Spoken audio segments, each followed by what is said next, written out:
There we go. Okay, we're gonna go live in 5, 4. Hello, everybody, and welcome back to the conclusion of today's episode of Roll20 Presents The Burning Wheel. I am just like heartbroken over here. Yeah, it's like really intense. Alessandra, Queen of Darkness. So for anyone who is doing like fan theorizing about how all the shows are connected, someone at the beginning of the episode was like, wait a second. If Alessandra becomes a queen, then maybe the Empress, the child Empress from season 1, was one of her descendants. And at the time, I was like, probably not. But now I'm like, well, of course, because you got to execute that shit. We cannot let that line continue. But that was great. Obviously, they had it coming on a very long timeline. Seriously, just getting worse. I do want to say though, like, good work, Blue Jay. That was really good. It's hard sometimes to play like the villain, to do the bad thing, and I think this game relies heavily on it. For all of us to just like play the characters the way they are. And that was good. Everybody's doing fantastic. So Lodovic, have some lighthearted money. Lodovic, you're gonna save the people of Carpathia. The Seed of Silver, under the temporary, hopefully, sway of Charlotte Vandenberg, are attempting to purchase the loyalty of the city guard, the Green Mantle Company, right, who have been busy of late, and she's going to be occupied doing that. Where do we find you? What are you going to do? What am I going to do? Would you like to circles up like a co-conspirator? Are you still focused on your external plan to bring in like a mercenary? Do you want to try to like what you've got a lot of opportunity here, because unlike some of the more clear-cut conflicts, yours is a bit lateral or adjacent. You can still kind of steer that ship. You're part of a council, so. Right.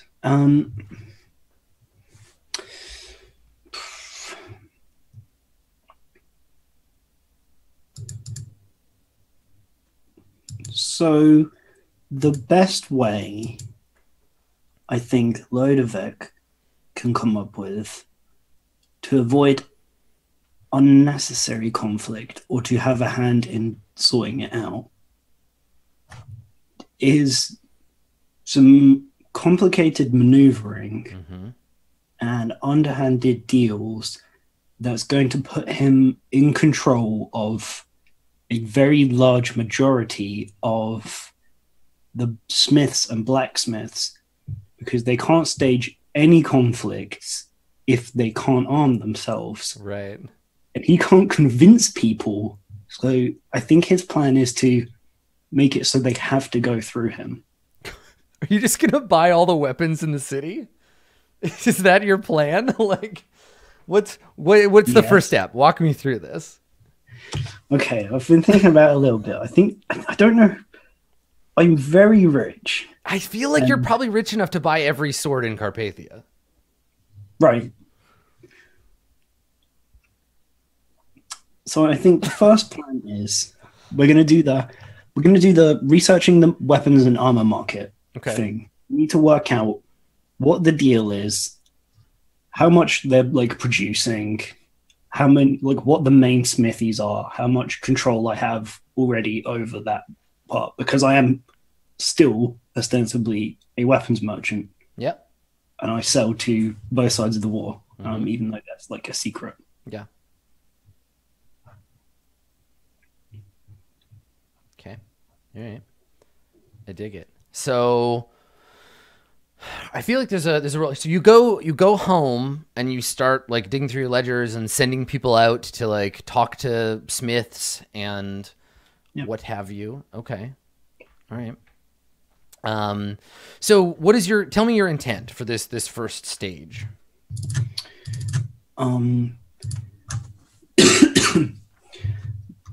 The intent for the first stage of the plan is to, I guess, identify the obstacles that I need to overcome. Okay. We can narrow down, like, and you can say you need to get rid of this person and buy out this company and do whatever the thing is. Find out what the 3 tags on the list are for my workshop mission. Right, of course. You're performing a ritual. Sure. Okay. All right. So, I mean, this is research. This is a research test. Do you do it yourself or do you hire someone to do it? Let me look. I think it was Mira who had research and I never used it. The great thing about money is that with money in circles, you can stand in for just about every other. Yes, I can't do this myself. Okay. I will hire someone. Okay. So you want to circles up a researcher? Yes. Okay. What's cool about this research role too is that you can learn some other stuff about like arms and the movement of weapons in the city, like overall. Right. On top of that, yeah. I don't necessarily know about the whole thing with shooting Agatha that happened like ages ago. Yeah. It wasn't necessarily me. No. Directly. Yeah. Okay. All right. I should circle someone up. Yeah. So we'll have your little circles. And I think that in this case, help me understand who you're looking for. I'm looking for someone who can like look at all of the comings and goings that I can get details on, and like a market analyst. Right. Yeah, exactly. I need a market analyst. Nice. Okay. And this is someone who like the Seed of Silver would have invented, right? That like this person probably through some sub company already works for you. Sure. Okay. So let's say it's an uncommon occupation. They're technically the same station rank or social class as you. You're richer than them, but that doesn't technically like change this. Oh. There's something I can do before this. Okay. Yeah, you can do a link test. I was thinking previous to the link test is I would like to buy my way up to have a better affiliation with the Seed of Silver, so I'm a bigger deal. Right. So your plan here is that circles up. Well, 2 dice. What's great is like this is an example. If you succeed, this would be an example of your failure highlighting you as someone to be like if Charlotte had just been like, here's the plan and everyone had voted, then that fine. But the fact that you were like, actually, here's another plan. People are like, wait, is that Lodovic? That's his name, right? Lodovic. Maybe he's interesting. He's an opposition candidate. Right. Okay. Yeah, no, that's fine. So you're just going to move some money around and be like, I am a big deal. Let me show you. So what does this look like? Are you like paying off the people that voted for your plan? Are you like helping fund their projects? Like what does the movement of money look like that boosts your affiliation? Yeah, I think it's taking note of those people that he didn't speak to before because he didn't want to talk to them, but he does still want their favor. Sure. And so it's a bunch of like deals. It's like, oh, you were looking for X person? Well, I've got a company that does X. So right. I'm put you in touch just as a, we're thinking along the same lines. The trading of opportunities. Yeah. Okay. All right. I'm trying to find the rules for what it costs to roll into. Yeah, same. I remember +2D something, but I can't remember what I read exactly. We've only done it once in the whole campaign so far, and it was when Alessandra bought her way into the Queen's Inner Circle. Right, yes. Buying into new affiliations. Okay, here we go. Advancing in rank. Follows the mechanisms for buying. Buying up in your own organization gives you a +2 die advantage. So... Yep. Buying into a new affiliation, you make a circles test using an appropriate occupation, station, disposition obstacles. If successful, you can invest in this opportunity to gain further dice when using your circles. Purchasing a 2 die affiliation is OB 5. I'm looking at page 383. Yep, I'm with you. OB 5. And it's a mercantile affiliation, so it's plus. I don't think it counts. Is the Seed of Silver excessively wealthy? No, I don't think anywhere in Carpathia is No, I don't think so either. Okay, so this is a resource test, so it's going to be OB 6. It's an OB 6 resource test. Yep. But first you need to make a circles test, and then the resource test. Okay. I'll try. All right. So the circles test to basically like reach out to these people that you need to bribe or whatever. Yes. that is going to be ob 3 circles. Okay. Well, I have 4 circles. I'm going to put in my reputation with the merchants themselves. Mm-hmm. I'll use my like I can use the affiliation with the thing that I'm going to up. Yes. The buying up in an affiliation gives you a +2 die on your resource test, I believe. Yes. And then yes, you can use your own affiliation in the okay. group. So Lodovic comes home from this meeting and immediately starts writing letters. Yeah. Can I use Persona on the circles roll? You can use Persona, yeah, absolutely. Was it 6 on the... So your first roll is 3 dice. 6 on ob 3 is, I mean, it's sort of fine. I'll spend the Persona. The resource test will be easier than this part. Mm-hmm. Okay. He says, and then obviously... Yeah, I believe in you. Okay. Ooh. Oh, did you get any 6s? I got 1 6. Okay. Do you want to spend... So hold on, there was a Persona on that, and you've got 3 fate. Yep. Do you want to spend one of those? Yes. Okay. Here you go. There you go. Okay. So they listen, right? Those people, that 30%, they're like, you get letters back that are like, Guildsman Lodovic, your eloquence and clear-headedness at the meeting today was a breath of fresh air. We believe in you. Basically, they're just like, yes, good. And these are the kind of people, and I know you're doing this is like you're doing this intentionally, but you're building your base for later when it's time to be like, we need a chairman for this organization. Absolutely. These guys will start building up that support for you. So yeah. So now you can make the test to buy up in your organization. Right, and we said that was ob 6. Yeah. Okay, so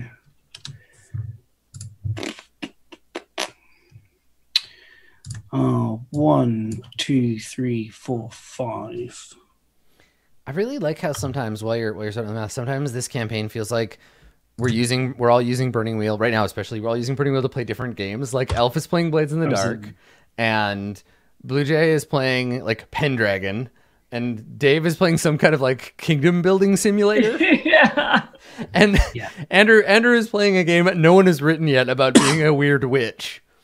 No, Sorry. Elf and I are both playing Blades. I'm leading a cult, and she's a criminal organization. Chat really wanted me to use that 6. It doesn't. It doesn't make any difference. It doesn't matter. No, it was a success or a failure. Okay. And actually, Dave, what we should do, we don't have to do this now, but let's give this person a name, right? Someone who is like your official support, because it is a circles test still. So we'll name another merchant and what they do.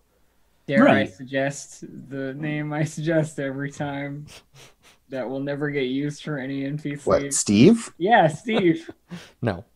Oh. I mean, you can suggest it, but name a merchant. Stephen of Stevensonville's. Look at all those 6s as well. What?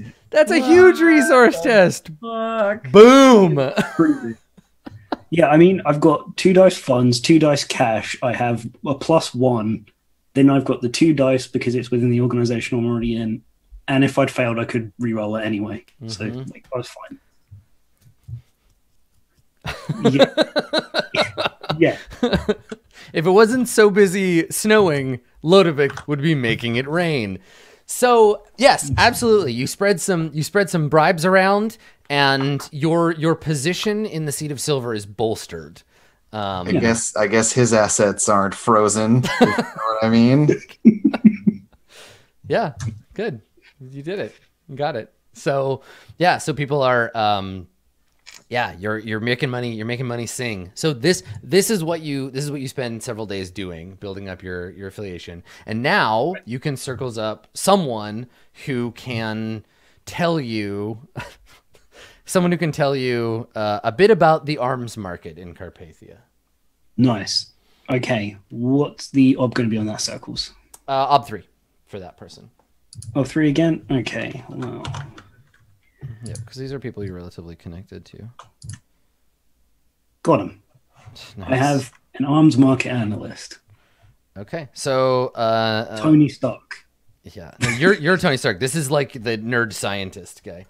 So this guy's an economist who focuses on the movement of weaponry, keeps track of how much like pig iron gets mined versus how much is imported, what blacksmiths buy what, and who makes arms and armor, because you kind of there's no control necessarily, but like why are you making swords? Who are you selling these swords to? Oh, okay, a noble's private guard or like the Green Mantle Company. He totally used to work for the nobility when they were in a bit more power, because they need to know this to consolidate their own like power base, right? Like people probably aren't allowed to just make weapons in a feudal society because you can use those to kill noble people. Yeah. So it's like, I don't think it's illegal. We're not talking about like you must be a samurai to carry a katana, but like the idea is that they keep track of these things because no one wants a peasant uprising. And if you're secretly selling swords to the people in the villages, right? Like you can own a sword. You probably have like, oh, my grandfather's sword or whatever. But yeah, if someone, they keep track of like mass sales of these things. Totally. So Cool. I think the deal is with this person is that they do this research for you. They go out and they seek out this information, and they bring you a report. And the report tells you, and we can Apocalypse World this thing. You can ask me some questions about this, but they tell you that the blacksmiths of the city have kind of like, they've fallen a little bit on low times because people are much more concerned about food than they are about weapons and armor or even horseshoes or like hobnails, right? Right. The thing now, like coffin nails, sales have gone up. But like weapons also among the noble houses, mostly these blacksmiths are selling to the Green Mantle Company, because having a standing army, even a small one, you can have a bodyguard, you could have a small group of bodyguards, but you can't have like your own mercenary company in Carpathia because all armies serve the king. So Right. the Green Mantle Company is currently the number one purchaser of like shields, weapons, armor, that kind of stuff. That's absolutely perfect because they can't bribe them to go and do something if I control the people who sell to them. Yep. Oh, yeah. So there's also, I will also say this though, your researcher tells you, there's a bit of an anomaly, my lord, in that you'll notice, and it shows you like there are some unreported. There are blacksmiths, like known weaponsmiths, buying iron, but then not reporting sales of weapons, as if they just are not crafting. I've looked into some of the king's census information about this through appropriate channels. What was that guy's name? The king has like a censor. We rolled him up earlier. We did. And remember, the gossip was that he... sorry, Blue Jay, you're muted. The gossip was that he was like funneling goods or money, right? It was... Am I still muted? No, but you're quiet. Yeah. Oh. Yeah. Sorry. That's okay. It was Lord Durham. Right. So Yeah. The accountant, this guy you're talking to, doesn't like call this guy out, but we all know as an audience, like, so through some channels, I've obtained some information from the king's censor, and these merchants are reporting, these blacksmiths are reporting that they simply have stock going unsold, but a bit of footwork indicates their warehouses are empty, their shops doing brisk business. These men are not going hungry. Where are these weapons being sold? What is this iron being made into?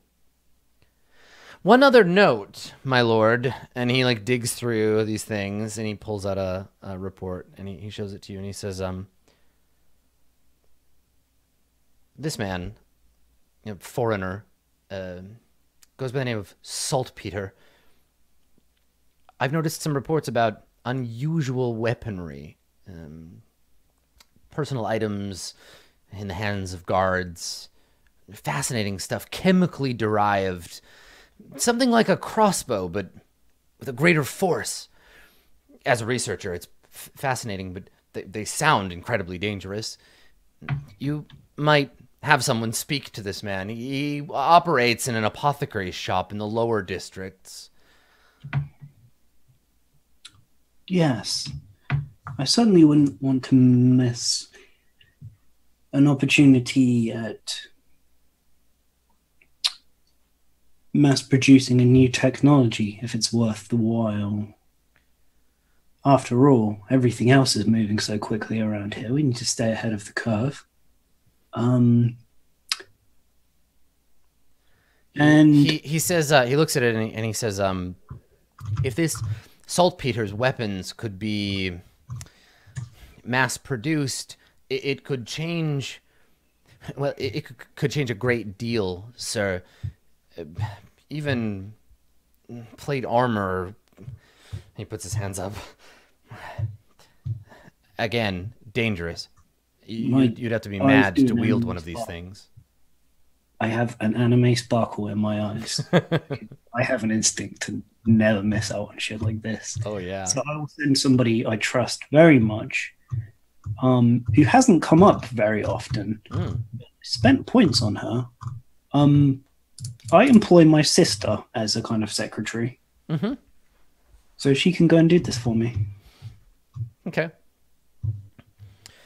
So I'll have we'll give a name to your merchant, one of your merchant supporters, and we'll come up with a name for this arms researcher because you can call on them again. We'll figure that out. And so what's your sister's name? Marguerite. Right. Okay. And she works in the office, the same office like with you. Yes, I've got her down as like a personal assistant. Okay. She came with me, and I look out for her. Okay. Yeah.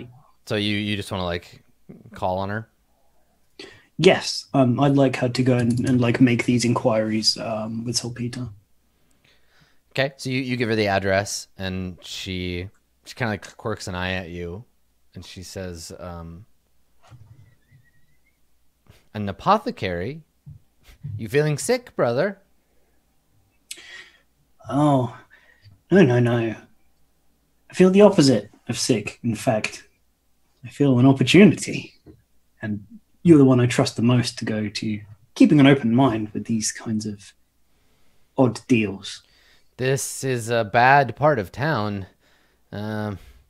She how old is your sister? She's like younger than you, right? Why not? Let's make her like 20. Make her. Yeah, I think she's not a teenager or anything, but she's in her like mid. How old are you? I'm 38. Okay, so yeah, I think she's in her like mid 20s, like 24, 25. Yeah. She's like, that's a bad part of town, and then she like looks over at Oberyn, and then looks at you. She's like, you should let me take Oberyn. I'd feel a lot safer. And Oberyn is just like trying really hard not to blush, or like he's like, I'm a statue. I'm a stone statue. Think about baseball. I'm a professional. Yeah, exactly. He's Batman voicing himself. Okay. Never go anywhere without Oberyn. Never ignore an opportunity. Are you going anywhere though? I mean, it depends on how long this takes. If you're just gonna be at work, why not let him go for a little walk? I mean, either way I do this. Like, either I lose out on a really cool thing, or Adam does some fuckery potentially. So, I mean, like, why not? Let's just do it. Let's do it. I think that's interesting. They both get murdered by bandits. Your NPCs that you purchased with points are dead. Goodbye. Yes, very, very well. Oberyn, you can accompany my sister. Listen, we're having a party and everyone's relationships are invited. Uh-oh, building burned down. So you say that, and Oberyn looks at you, and I think Ludovic can be as aware or not aware of this. But yeah, your sister, I don't want to say she has a crush on Oberyn because that puts her at a disadvantage, but she thinks he's cute and she flirts with him all the time, and he's just like, yeah, I'm a professional. But like, you've seen the way he looks at her. Like, he thinks she's cute too. No, but I mean, he's. I don't think he notices just because we've established, right? Yep. Despite having all these romantic relationships, he's never the instigator. He's like clueless to this sort of thing. Yeah. So you as soon as you're like, yes, you can take Oberyn, she's like, oh, thank you, brother. I'm going to feel much safer. Big strapping man like that. And she like looks at him. She's like, you'll take care of me, won't you? And Oberyn's like, yes, ma'am. Of course, ma'am. It's like the low rate knockoff version of the James Bond Moneypenny relationship.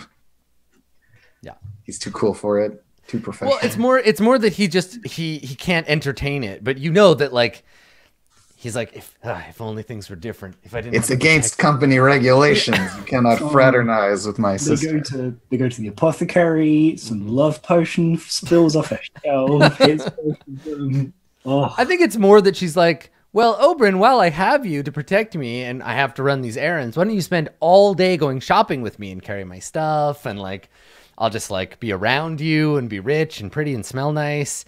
And like she likes like teasing him, right? Because she's like she knows that he works for you and like she's not mean about it, but yeah. Yes. No, they're both welcome to do this because I imagine I'm still having the meeting with. Okay. So she says to you, she says, "Well, good. Now that we have my escort sorted out, I may need some." Oh, of course.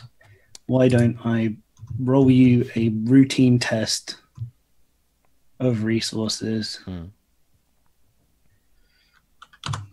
Gosh, what's 2 cash dice? I want to say it's like 3. It's 3 or 4. Yeah, I can't remember if it's plus 2 dice or 1 higher. I think actually they have their own set thing. Yeah, it's like.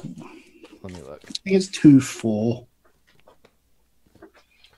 Can't remember exactly. How much? What is it? We got to roll to make money out of money. Here we go. You go and open your safe, and you're like, of course. Let me just generating cash. Here we go. Ob 4 for 2 dice. Ob 2 for 1 die. Okay, we'll give her 2 because we want this to go well. Right. Yeah. Okay. So she takes the cash from you, and she says, "Yes, I think this should be enough in case this apothecary proves to be uninterested. Would you like to meet with him here? Shall I bring him to your office, or should we set up in a meeting for somewhere else?" Whatever his preference ends up being, we need him on side. The money will help, but if we can make his life easier as well, then no reason to not create opportunity for him. And she nods and she says, "I'm sure that if he comes to please you, you'll be an excellent patron. Now, I'm off. Come along, Oberyn." And Oberyn looks at you, and it's somewhere between the look of a man who knows that he is drowning and that you can do nothing for him, and also the look of a man who knows that you're the one with your hand on his head pushing him underwater. And then he leaves the room. I do like a small bird head tilt. Have a good time. All right, so they head off. I need to roll something real quick here. I need to roll the die of fate. Do they get mugged? And then for no reason at all, I have to roll Oberyn's sword skill. Let's see what 5 is on the encounter table here. Exactly. Oh, it's they encounter some halfling merchants. It's 2 highwaymen. Well, I mean, here's the thing. Sir Lauren, and he regales them the tales of Lathander.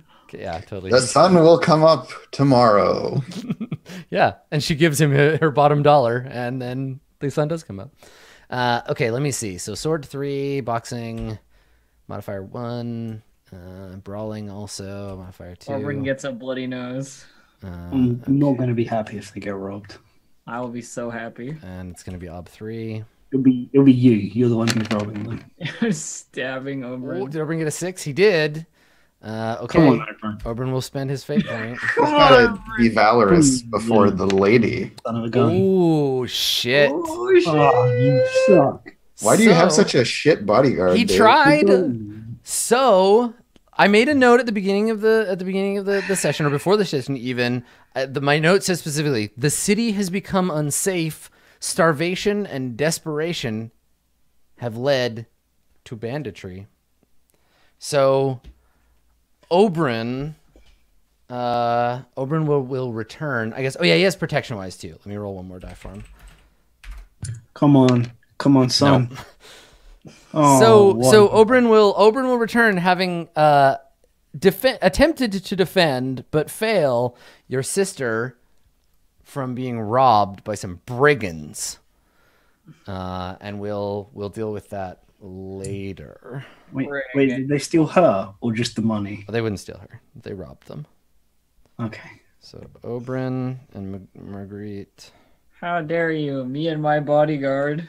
I'm clearly important and valuable as someone. So I mean, at least Oberyn defended her honor. well, you know that this situation was like, they were like, give us your money. And she was like, fuck you, I've got a tough bodyguard. And he's just like, ixnay, fucking, all right. Draws the sword, gets his ass kicked. And then she's like, oh, I'm so sorry that I goaded them on. I didn't mean to. I just thought, you know. I just wanted to see you flex and be handsome. Right. Man. Like it's bad for both of them. But yeah, we'll deal with the fallout of that later. So Sure. They both come up to Lodovic and they're looking all like ashamed. No, I mean, I don't think, I think like, here's the problem, right? Is that Oberyn, if you look at his beliefs, and I think we'll roll right into the post here after this, but because I don't know there's anything immediately like we can do in the next 5 minutes. But if you look at Oberyn's beliefs, he has, I will carve out my destiny with my sword arm. I will prove my martial skill, right? Like, He is an anime protagonist. I will act honorably to secure my independence in the future. Only a coward acts from the shadows. My sword is the most important thing I own. Like, he would absolutely escalate, right? If people came out with knives and were like, give us your money, he would be like, have at thee, knave. There just happen to be more of them. And he probably got like stabbed. Like, he's going to come back in a bad way. So, Aw, poor Oberyn. He'd be like, what's mine is mine. yeah, And yeah. that's right. Back off, peasants. So we'll deal with the tragic story. I guess I can stay on the screen. We'll deal with the tragic story of Oberyn and Marguerite getting robbed next time. Shit is moving. Wheels are turning. So the way I want to do the show ending now is, yeah, we'll hand out all the stuff for the current beliefs, and then we'll talk about changing them for next session. So that way I can be prepared to like roll into the next session. So Elf, let's talk about Joy. My 3 beliefs, I think that, like, truth is a friend. I'll figure out what he wants and get it for him, ingratiating myself and securing his friendship again. I've tried so hard to get him to, like, fucking say anything. Yeah, you may need a different tack on this just one. Fucking won't. And we're headed to the castle, so I may have to change that. Yeah, this one could become like, I will, whatever, like serve Ekaterina in the castle as her eyes and ears, or like, fuck Ekaterina, fuck the Black Veil. They're jerks. I'm going home. Yeah. Right. I don't really know what I'm going to do yet. Just trying to work it out. The king is at home with the crow. I should pay them a visit and let my former master know I'm alive is basically what exactly is happening next game. Yes. So absolutely. I don't think I really need to change that. Nope. Every upstart needs an accomplice. I'll make sure Emilio is loyal to me over Ekaterina. I feel like you're going to get 2 new beliefs next session. Right? I need 2 new ones. Basically, those 2, the last 2, the one about truth and the one about Emilio, both have to change. I think I got fate for the truth one because I was like trying really hard to do it. But that's probably it for today. Okay, yeah, that's fine. My instincts were all I think that's about it. Okay, so let's talk about what you want your new beliefs to be.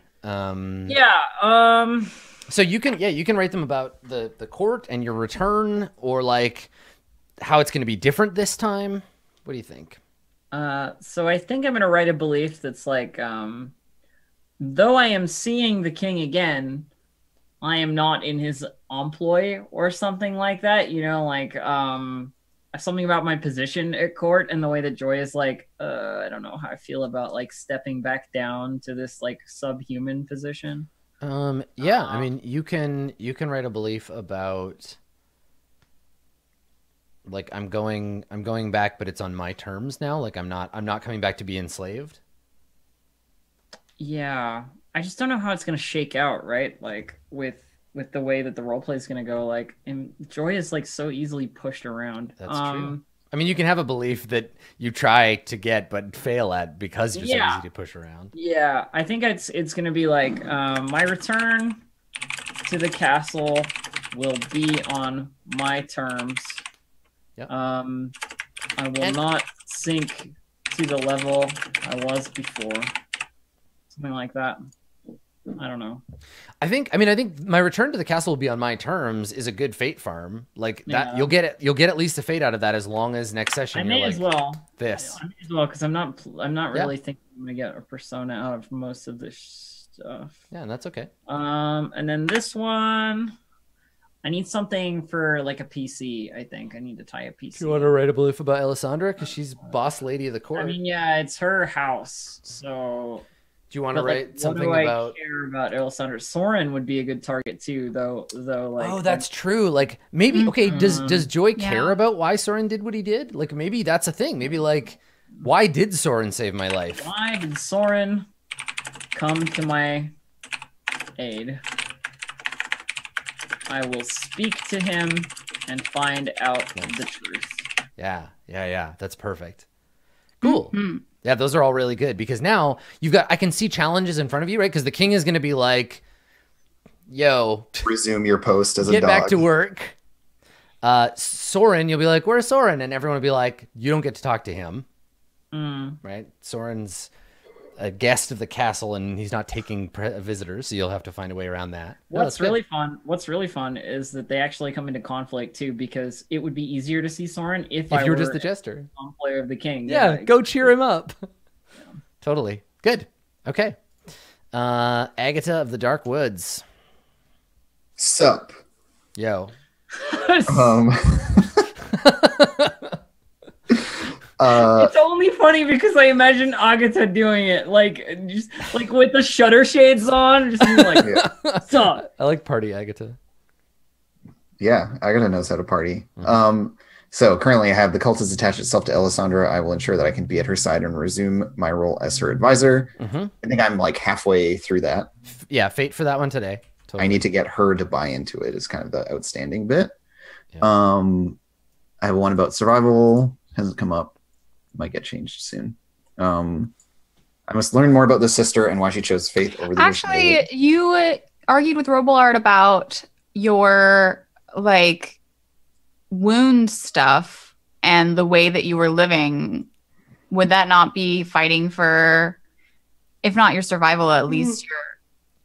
I think what's interesting, I see the connection, but I think what's interesting is that Agatha is in a position where she doesn't, like, I almost feel like this is a belief for you, but it won't come up often because you got a pretty cushy situation now. You don't have to survive anymore. I don't have to worry about it. Yeah, this is why I'm thinking I might have moved past this now. I think so. A little more secure. Yeah.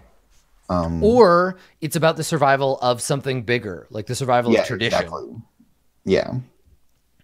And I'm doing for folks who are watching and who are curious about like GMing the game, just to point out like a technique that I'm using. Players and GMs get really used to in this game, like adversarial situations where they assume every NPC is going to hate them and fuck with their shit and like just get in the way all the time. Actively true. So what I'm doing with Robillard is being like, yes, like. Not the way you say it, but like, yeah, I'm working with you, but more like trying to undermine it to be like, I respect and hear you, but I'm going to try to guide you in the direction that maybe moves you away from what your characters believe. I'm trying to offer up opportunities for deeds points, right? Future change. And share their goals, but help them pursue them in ways that are uncomfortable. Yes. Yeah. This comes from Tor, game designer of Torchbearer. Tor's idea about when you present an adversary or an antagonist in a game, you want to give them either abhorrent goals but understandable means, or understandable goals but abhorrent means, right? So it's like, I want to bring peace to the kingdom by murdering everybody who threatens that peace. And you're like, peace is good? Oh, murder though. Right? So, and the players are doing this too, right? Like that's the thing, that because you're all kind of each other's antagonist and you're the NPC's antagonist, I can see you picking this stuff up too. Anyway, just a thought around that belief changing. Yeah, so I think for my third belief, I must learn more about the sister and why she chose her faith over the traditions of the woods. I think I've learned why. And I have a new belief to write in here about gathering her and women like her into getting us organized. Yeah, I mean, can we talk about potentially writing so that it is a persona for that one? Let me give you that point. I mean, you failed, right? Like, she doesn't believe you. So if you want to write a belief about coming at her, it was about learning though, not about teaching. And so now it's like, okay, I know that she's not really into it. I need to try to bring her around, right? I'm not saying yes, she's on board, we're good. Yeah, totally. Yeah. I need to both of you, she came away from that being like, that weird old lady, yeah. So I want to make clear too, I think people picked it up, but for you especially, that bit, I very specifically said, when she died, we buried her in the graveyard by the church as is proper. So it was when she died, we won, right? Her ways were dead with her. Her ways died with her. Yeah. Yeah. And I think that theme I'm happy to jump on board with too, with my second belief, to rewrite it about how the way of the wood must survive and the people there must survive, and that this can be about how compromise needs to happen in order for them to live. And this belief in particular, we have the Agatha becoming a disciple of the choir, and the choir will acknowledge the old ways. So whatever you do, and I think you're doing a good job playing to that, whatever you do can't simply be about obliterating the church's practice. No, it's you're about a part of it now. Pulling the two together in a way that she views as bringing completeness to the belief system that Robillard has. And there is absolutely a future in which Queen Elisandra, the problem is going to come when we realize that Elisandra is a terrible person, and that her as a position will work out great for Robillard. It can work out great for you because putting a woman in a position of power or whatever. But then how do you come to terms with this woman queen, great, Elisandra, villainous evil? Excuse me. Just because I get what I want doesn't mean also, I'm gonna start did you see yourself today? But to be Agatha's fair, view of what would be good in a leader isn't necessarily I want a magnanimous nice leader. I want someone who's gonna fucking she would be break out the guillotine. She would write The Prince if she were into writing books. She would make that same kind of treatise about leadership is about ruthlessness and about doing necessary things that are often very bloody. Right. So this is where we're gonna see, if we spin this out, there is an Agatha, Elisandra, Robillard governmental imperium building, and there is a universe in which Lodovick and his friends are the only people that can stop that. Right? The problem is high Queen of Darkness Elisandra, empowered by the angels and the old ways, right, rises to the throne. And we've seen how Elisandra treats people who are lesser than her. Okay, but at least I'm not funding an army of guns. You're just mad because the army of guns is to stop you. You and your people.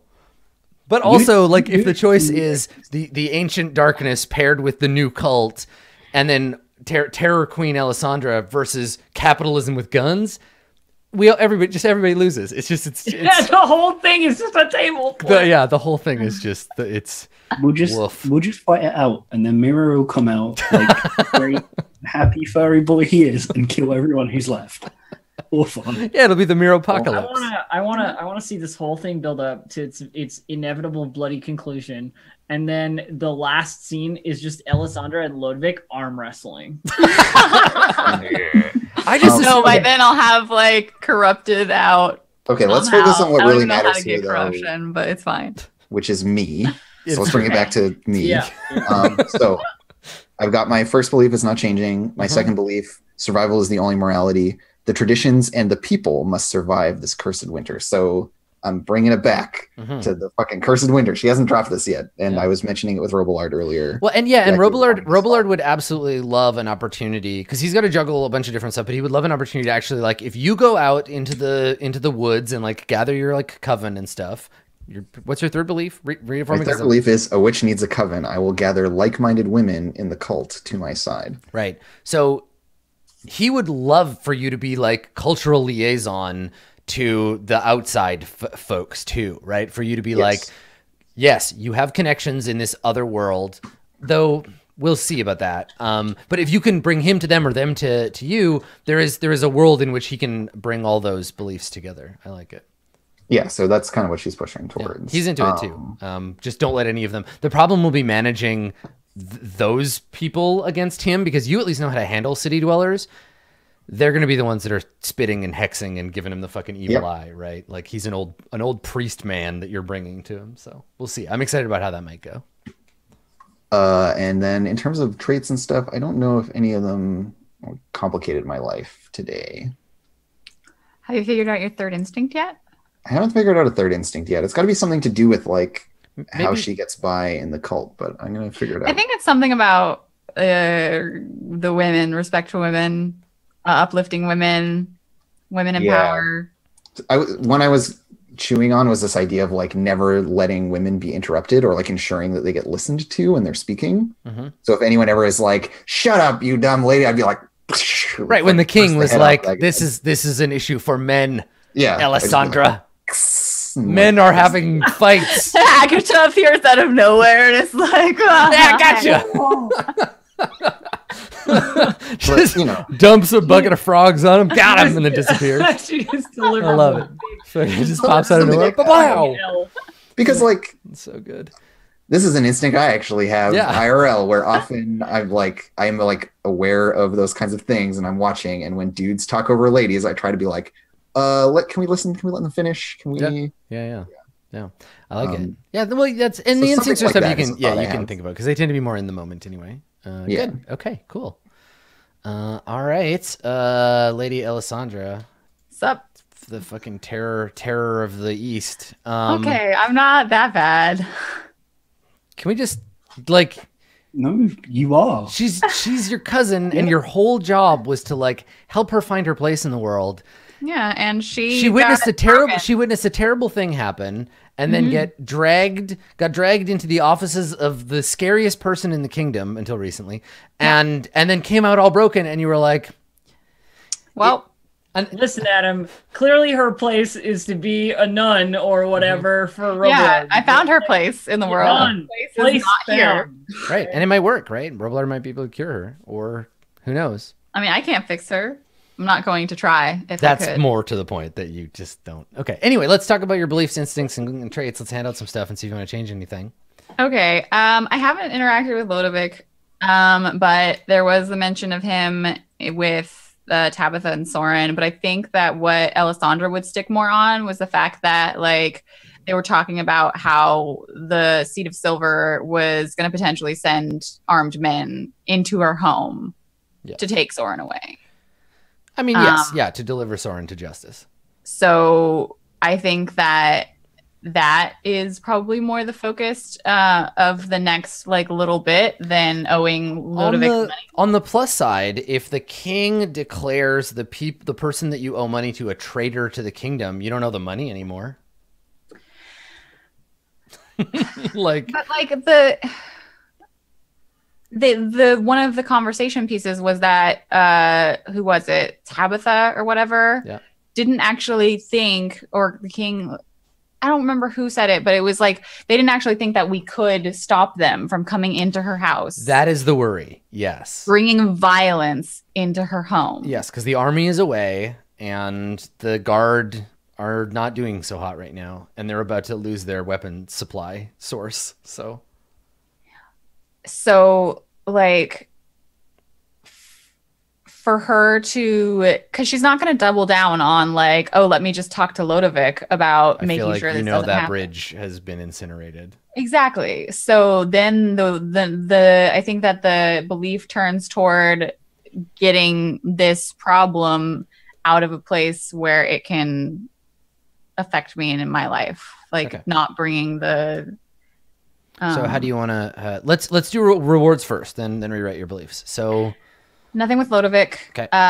Nothing with the barbarians, Right. and I tried to circle Tabitha. Yep. So I guess that was and the whole thing with Serica was originally to like get in with Tabitha and them. So yeah. That's okay. It's like a persona for that or a fate for that. Never allow anyone to treat me below my station. That kind of, well, I mean, not really below my station, but well, the king. You definitely pulled the like, not my house. Right? Yeah. That was definitely a moment. That he got mad at you for that, but it worked, right? You managed to make it work for you, but that did take it in a different direction for sure.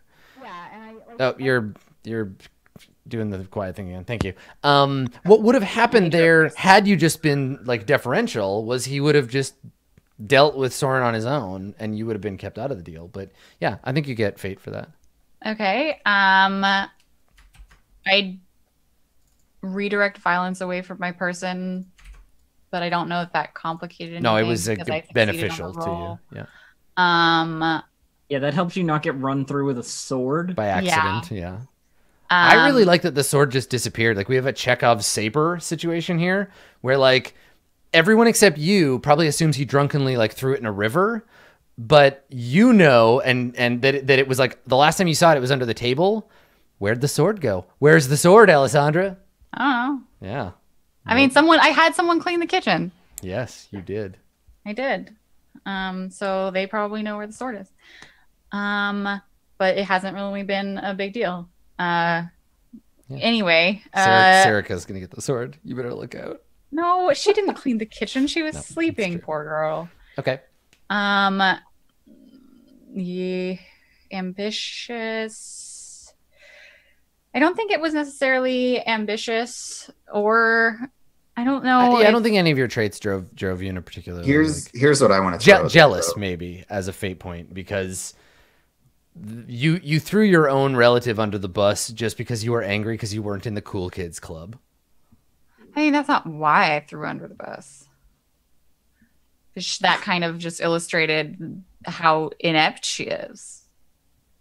I mean, okay, yeah. if that situation was not motivated by jealousy. Okay, go ahead. Here's what I'll offer up is that scene was so good, and I want to lavish you with points for that last scene where you were just like being a total monster. Whatever nomination there is for being a total fucking monster, you get that. I believe, embodiment probably is good. Yeah, because it's when you capture the mood of the table perfectly and further drive the story onward. So I feel like we were all captivated by that scene. Oh yeah, so completely, it was great. And that you made use of what was put in front of you in a good way. So definitely illustrated your character in a really cool way.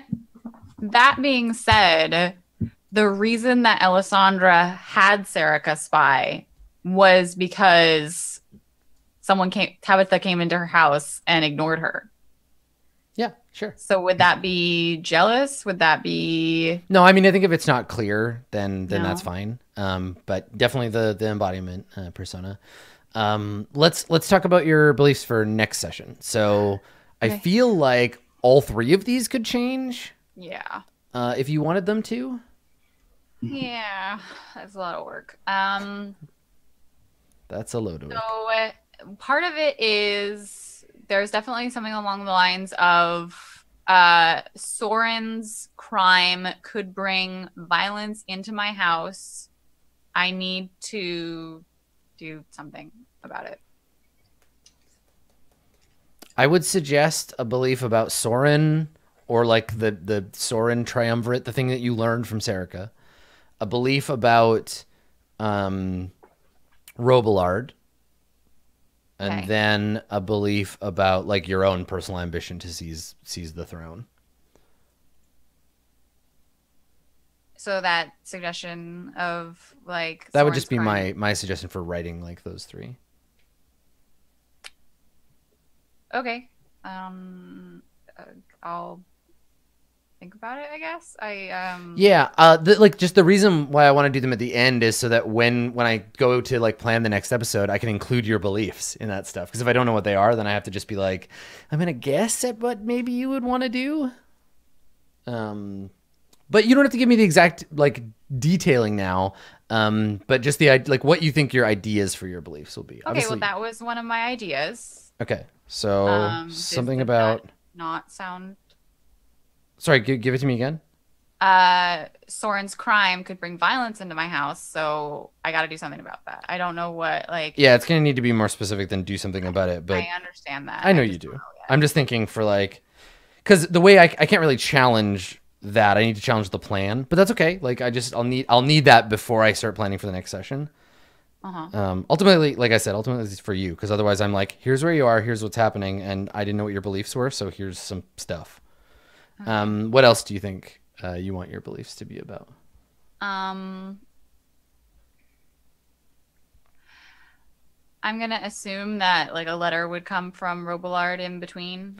Like, yeah, I mean it wouldn't even be a letter, but it would be like, he's not gonna just be like, cool, I beat you in that duel of wits, now just do whatever you want. No, like, but there was like in fiction specifically there was the letter that Agatha. Yeah, you could write a belief about sister sufferance.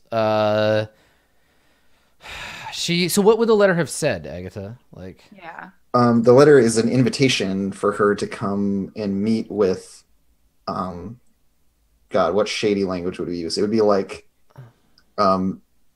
women of the, right? Because it's going to be part of. I want to tie it into Agatha's idea of like gathering like-minded women in the cult to her, and if Alessandra is embracing the cult of the angels, then that means that she could be one of those people. And so it's very much in the spirit of like, the women of this faith want to meet with you and like. Okay. Do you address it specifically to your, like that it's from you, Agatha, or just like from the church?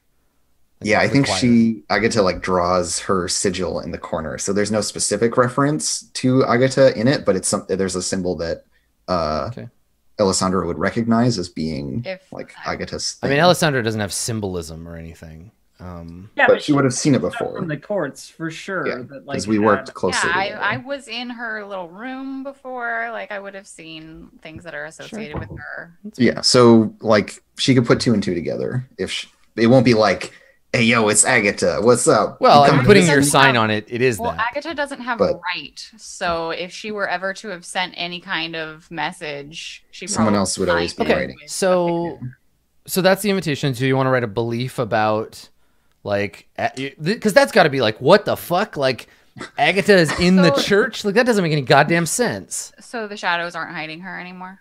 No, they can't. I've used that retribution. It's like a one-time thing, so. Okay, so it's like, a message came from the church, signed by Agatha. I must discover the connection between these two forces. I mean, that doesn't really feel like a belief. It just feels like, here's a thing that's going to happen anyway. I think the belief should be question mark, exclamation point, question mark, what the fuck, Agatha? Yeah, I mean, like, how does she feel about Agatha still being alive? Like, do you view me as a loose end that you need to tie off? Do you view me as, like, still owing you something? So Agatha is seen as a witch who cursed the queen. Yes, I'm a very infamous hex witch. Yeah. At this and point. backdating is the reason why this whole kingdom is so fucked right now. But also the reason why you're in this delightfully close to the king position. Agatha the witch is alive. And I mean, it's the last time we had a conversation, you were spouting heresies. Yep. And now you're associated with a cult of angels somehow that's trying to put me on the throne. Specifically, I was spouting a bunch of like seditionist, anti-monarchical stuff. I wasn't blaspheming against the religious stuff. Here's the thing. Here's the thing, though. I think that it would behoove Agatha not to sign the letter, because if you get a letter from Terrifying Witch owning that letter, is like dangerous, right? Like she's the devil. She is the fucking devil. And I feel like so maybe there's no sign that it's if her you're then. smart, you would just throw it in the fire and be like, nope, not having any part of that. Because if the king found it in your possession, like it would ruin like, everything. Yeah, for sure. So I think it would be better if it came from, because you have a perfect lure, Agatha, right? You could be like, cool, you're part of the jam now. Like, Sister Sufferance invites you to the body of it. Yeah, whether or not Agatha marks it. I feel like I think Agatha's smart enough to know she's a pariah and wouldn't do that. So maybe it's just like this is the first task that Robillard has set before you, right? Okay, well... Yeah, and it's that we want to, like, meet with her and share the, like, wisdom of the Cult of the Angels with her. Yeah. It's some, everything's very veiled. Okay, then if the angel cult is to assist me, no. It's something more like, in order to not be, like, completely used by them, I must understand them to be able to manipulate them, right? So like she wants to if she's gonna, like, she needs to get a grasp on like what it is that they're about so that she can not just like do exactly as they say forever and feel like a figurehead or a stepping stone or whatever. Yeah, I think we don't even need to go quite that far yet. Like, I think a belief as simple as I gave my word that I would do this and I can't avoid it forever. Like, it's time to start working with the Cult of the Angels. I will visit their monastery and see what it is that they want. Okay. Right? Like, it's the trick here is that you can... We don't want to write a belief for a thing that's going to happen like a really long time from now, but the belief has to be about something your character cares about or wants. So, like...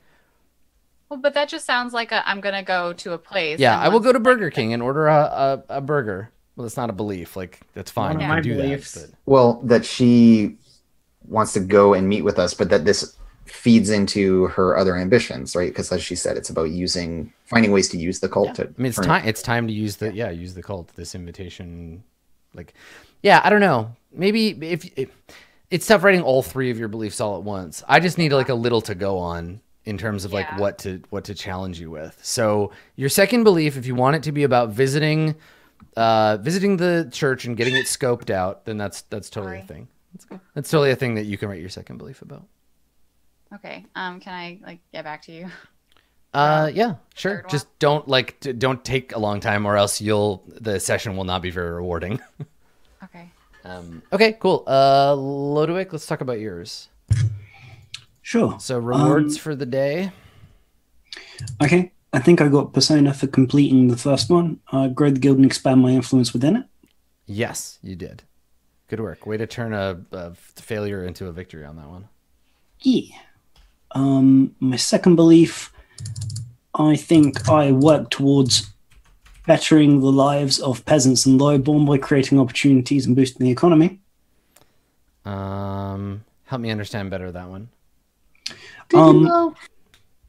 I think I was all for making Saltpeter's day and making him a very happy, nice person.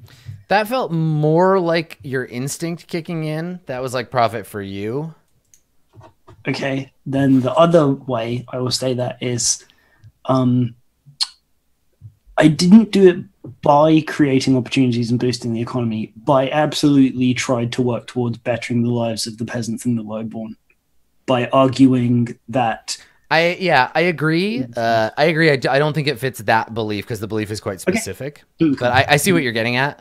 Maybe you could rewrite the belief about like the peasants need to be protected or whatever. Like, there's room for these to evolve. Sure. Okay. And I think I got Persona for my third one. I will research the weapons and armor market in Carpathia. Done. Yeah, not for the reason you expected, but you did still accomplish the thing you set out to do. So. Yep. Okay. Okay. I think I either earned an instinct for never ignore an opportunity for profit or never go anywhere without Oberon. Yes. Because those both played at each other. Yeah, never ignore an opportunity for profit. I pitted against the Oberon one, and you'd get fate either way. Yep. Okay.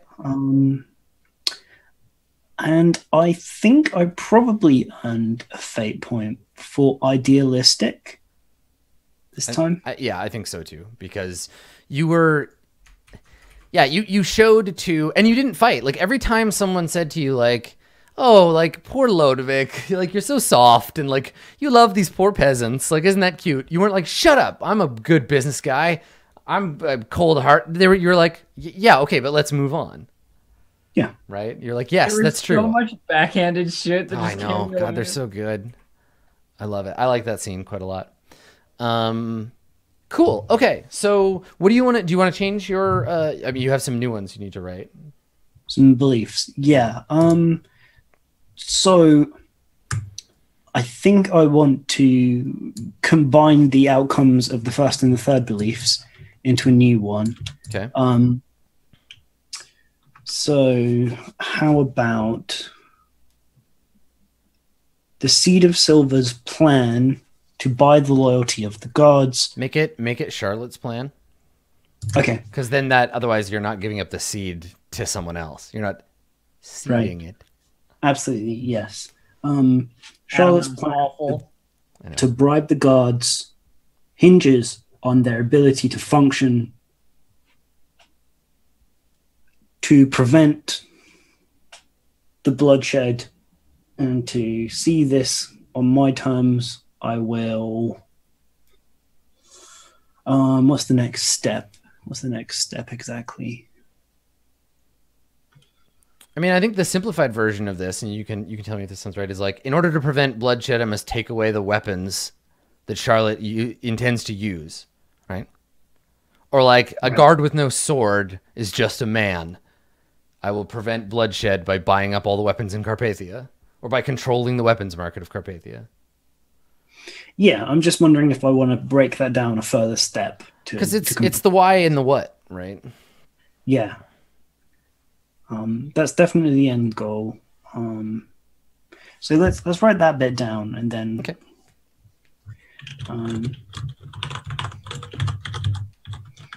To prevent bloodshed, I will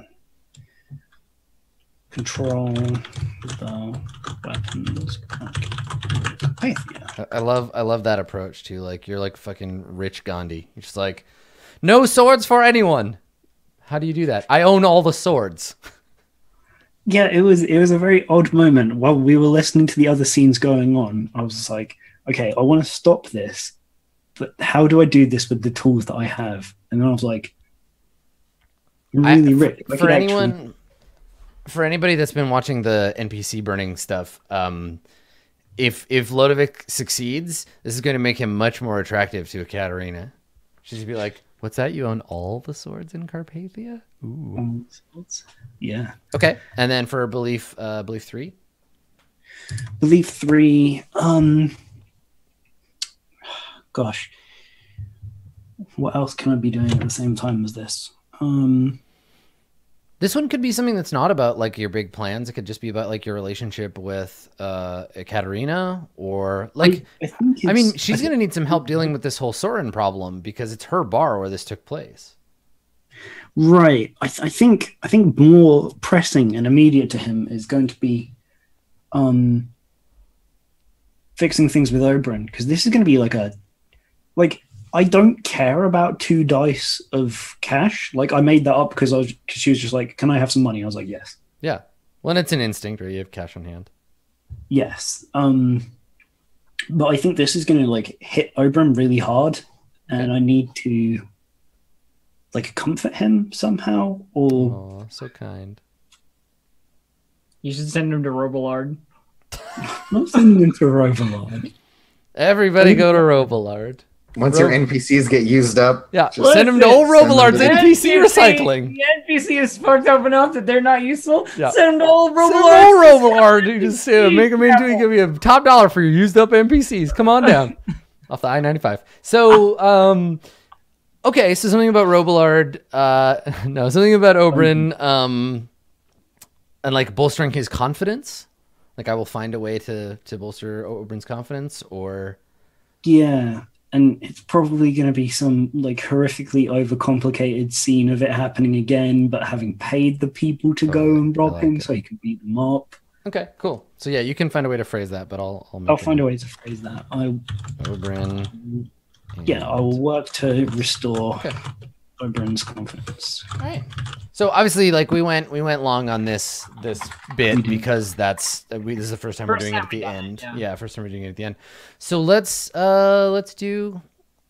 bid farewell till yawn tomorrow, and we'll be back with more Burning Wheel. Now there's a gap week next week because I'm going to be in Texas doing the live Court of Swords show, so we'll miss that. But D&D is regular this week, and then we've got another D&D episode Monday, and we'll talk more about that tomorrow on Tomb of Annihilation. So let's go back through the cycle. Elf, where can people find you, and what do you do when you're not here being our favorite bloodstained jester? Well, when I am not here, taking one step forward and 400 steps back, I am over on twitch.tv/distractedelf or on Twitter @distractedelf on my perpetual motion machine of ending up back where I started. So you can find me there doing that. So come do that. You make walking in place look so good, though. Listen, okay, it's about the journey. It's not about the destination. Exactly. And the destination should be horrible death, okay? Inevitably. The psychopomp judges us all in the end. Yeah, exactly. Andrew, what's your jam? What have you been doing? You're doing stuff. Where can people find you? You can find me on Twitter @CommutingCrow or on twitch.tv/actualfactual.